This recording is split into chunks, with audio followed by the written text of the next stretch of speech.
真是光阴似箭，转眼已到了新年的1月下旬，马上就要进入2月。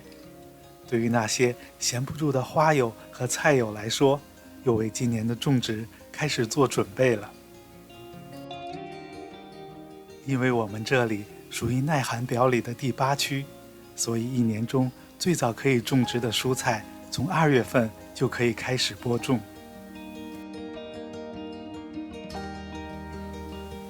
BC 省2月份的室外平均气温一般在摄氏4到5度之间，所以大多数蔬菜还需要先在室内育苗，而不能直播室外。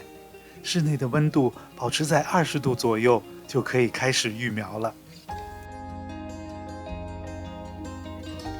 第一个可以在室内育苗的就是灯笼椒，最早2月的下旬就可以育种。室内的最低温度不能低于10度，不然无法出苗。灯笼椒的幼苗成长期比较缓慢，所以到5月份基本上才可以移植到户外。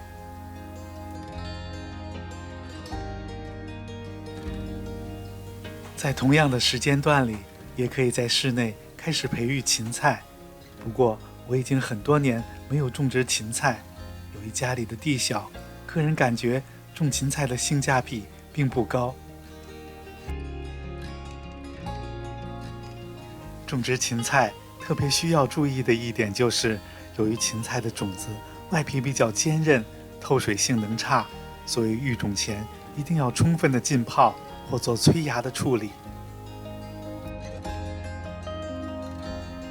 茄子最早也可以在2月的中下旬开始在室内育种，不过如果要保证茄子出苗快、出苗齐，室内的温度要相对保持高一些，一般在摄氏25度左右为宜。茄子的种子最好也要经过浸泡，这样会有利于发芽。5月份就可以移植到户外。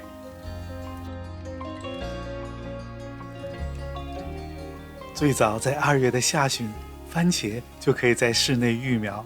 据我所知，许多大的商业公司为了抢占市场，往往更是提前1到2个月就开始在室内育苗。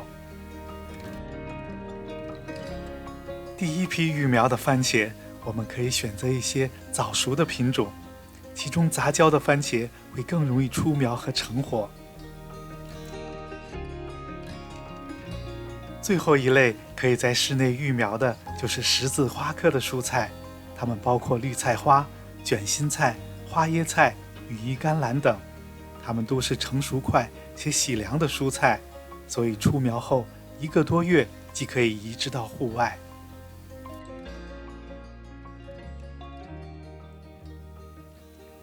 至于2月份可以在户外直播的蔬菜，我们可以选择樱桃萝卜或者是菠菜，但可能还是需要搭建一个暖棚，以确保有足够的温度让其发芽。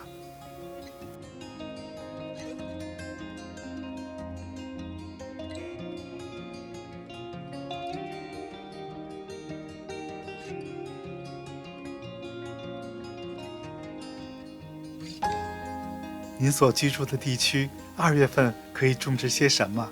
欢迎大家留言分享。感谢您的收看，我们下期再见。